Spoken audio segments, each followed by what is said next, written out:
that was such a creative story with so many odd twists and turns, and I was curious, what inspiration did you guys draw from, or was that purely created out of whole cloth, or?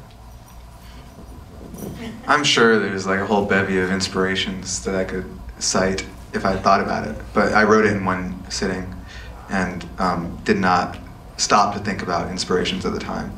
And so it was, I'm sure there's, you know, plenty of things that we could go like, oh yeah, that's probably where that came from, but I don't stop to think about that when I'm writing, and I've not stopped to think about it since, because I like to pretend I'm very original.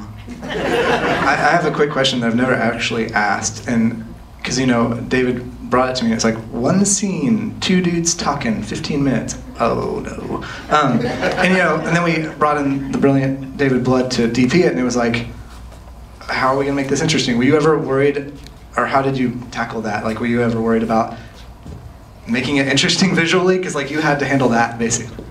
Well, I remember the first conversation I had with you is, you better get some really good actors, because it's going to be hard to make this interesting. You don't have really good actors, but yeah, I mean, I knew it was going to be a challenge.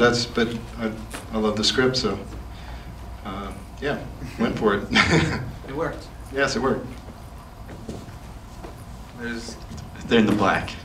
Obviously, this is kind of almost like a children's block. There's a lot of children in the films. I was wondering if maybe the filmmakers could comment on, you know, what it's like working with kids.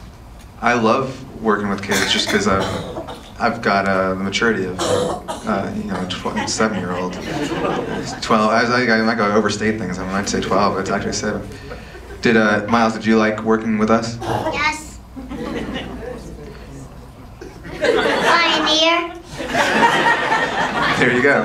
Yeah. But yeah, I mean, there's that rule that people always say about don't work with kids or animals, and I love working with both just because they're a lot more fun to work with and easier and more creative and exciting. So it's a blast, and I don't know about everybody else.